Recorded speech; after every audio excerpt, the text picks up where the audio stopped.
با سلام، زهره عبدلی هستم، کارشناس هنری وسایل بله برون و عقد. در خدمت شما بینندگان عزیز و محترم سیمای خانواده با آموزش دفتر بله برون.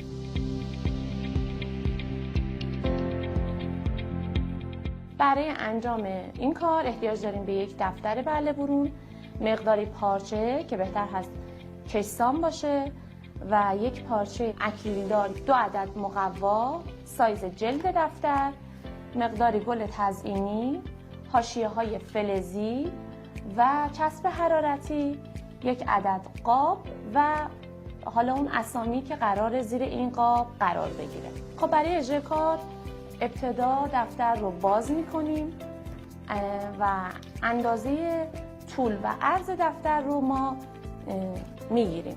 پارچه رو باز میکنیم، دفتر رو مرکز پارچه اول قرار میدیم و شروع میکنیم به کاور کردن جلد اول.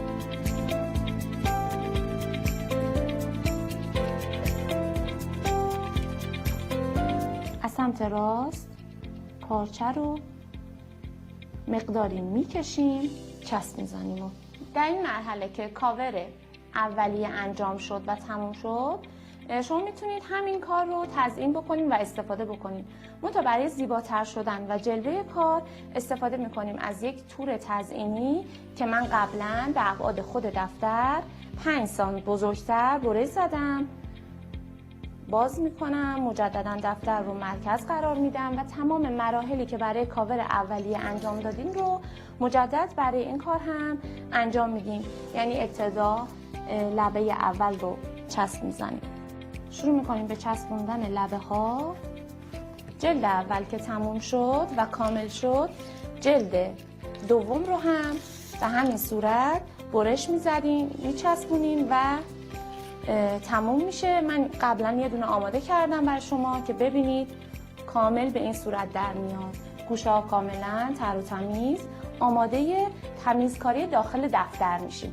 دفتر رو باز میکنیم،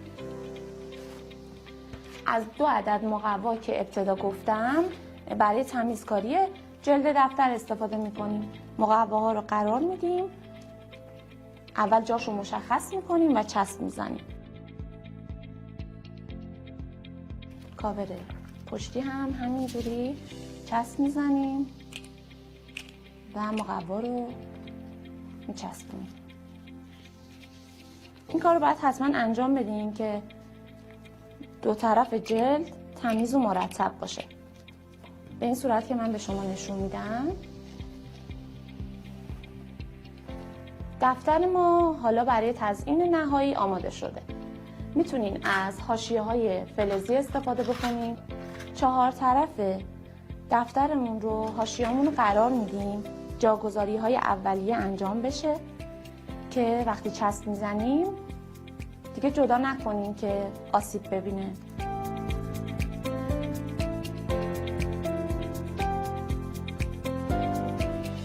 از یک قاب برای روی دفتر استفاده میکنیم که حالا من یک اسم در واقع عروس و داماد رو، حالا فرقی هم نمیکنه، حالا هر اسمی که هست اسم اون عروس و آقای دامادی که قرار استفاده بکنیم رو میبریم چاپ، برش میزنیم برای زیر دفتر.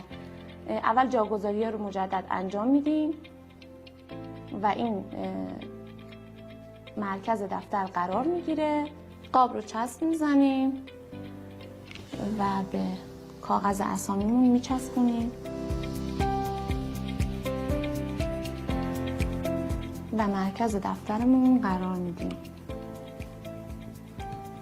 گل رو چسب میزنیم. هر جایی که میخوایم حالا تزیین صورت بگیره قرار میدیم.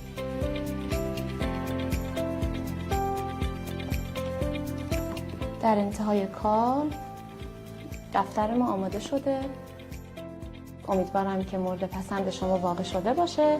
تا برنامه بعد شما رو به خدای بزرگ میسپارم.